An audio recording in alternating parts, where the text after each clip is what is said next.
কুসুমের প্রতি ইন্দ্রাণী গাঙ্গুলির এই ভালোবাসার রূপ শত্রুতায় পরিণত হলো।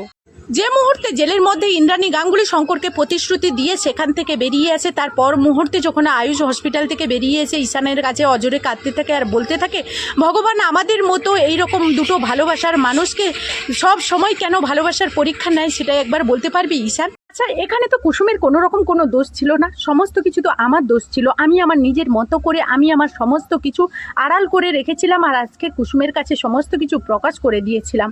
তখনই ঈশান বলতে থাকে, ভাইদা তুই নিজেকে সামলা, এইভাবে তুই যদি নিজেকে এইভাবে ভেঙে পড়তে দিস তাহলে তুই জাদুকরকে কিভাবে সামলাবি? আজকে জাদুকরের অবস্থাটা একবারও দেখেছিস? আজকে যদি জাদুকরকে নতুন জীবন কেউ দিতে পারে সেটা শুধুমাত্র তুই।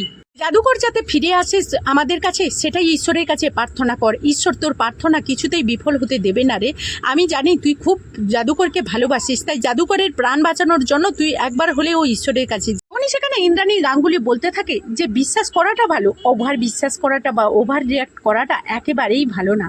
কারণ আয়ুষ, তুমি যেভাবে কুসুমকে ভালোবেসেছো, আজকের কুসুম আমার কাছে একদিন নয়নের মণি ছিল, কিন্তু কুসুম তুমিও আয়ুষকে ভালোবেসে যে দুঃসাহসটা দেখিয়েছো তার জন্য তোমাকে তো শাস্তি পেতে। ও আমার কাছে এখন পথের কাঁটাতে পরিণত হয়েছে। ও যদি বেঁচে থাকে তাহলে কখনোই আমি নিজের মতো করে আমার ছেলেকে আমি কাছে পাবো না। আমার ছেলেকে আমার কাছে রাখার জন্য কুসুম তোমাকে তো এই পৃথিবী থেকে বিদায় নিতে হবে। যে কাজটা তোমার বাবা অসম্পূর্ণ রেখে গেছে সে কাজটা আমাকে যে করে হোক না কেন সম্পূর্ণ করতে হবে। পর মুহূর্তে যখন কুসুমকে আইসিইউ রুমে শিফট করা হয়, সেই সুযোগটাকে কাজে লাগিয়ে যখন ইন্দ্রাণী গাঙ্গুলি নার্স সেজে ছদ্মবেশ ধারণ করে সেখানে ঢুকে পড়ে আর বলতে থাকে, কুসুম সরকার, তুমি সবসময় ভেবেছো যে ওই গাঙ্গুলি পরিবারের দরজা তোমার জন্য সবসময়ের জন্য খোলা? তুমি আমাদের সমস্ত মানুষের নাকের ডগা দিয়ে আয়ুষের সঙ্গে জুটিয়ে প্রেম করবে আর সেটা কেউ জানতে পারবে না, এটা তুমি ভুল ভেবেছো। এবার তোমাকে যে এই পৃথিবী থেকে বিদায় নিতে হবে।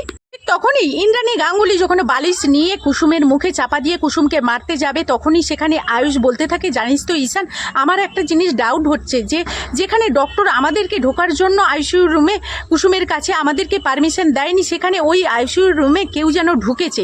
কে ঢুকেছে? সে তখনই ঈশান বলতে থাকে, ভাইদা হয়তো নার্স হবে। এই কথা বলা মাত্রই তখনই আয়ুষ বলতে থাকে, নার্স যদি হয় তবুও কুসুমের জীবনে ঝুঁকি আছে, তাই আমাকে 24 ঘন্টা কুসুমের ওপরে নজর দিয়ে বসে থাকতে হবে। এই কথা বলা মাত্রই যখন ইন্দ্রাণী গাঙ্গুলি কুসুমকে বালিশ চাপা দিয়ে মারতে যায় তখনই সেখানে আয়ুষ চলে যায় আর ইন্দ্রাণী গাঙ্গুলি হাতটা চেপে ধরে আর বলতে থাকে যে আপনি কে, যে আমার নাকের ডগার ওপর দিয়ে তো আপনি আমার কুসুমকে মারবেন না, সেটা আমাকে দেখতে হবে, সেটা কিছুতেই হবে না। তো বন্ধুরা, এই ছিল কুসুম ধারাবাহিকের নতুন আপডেট।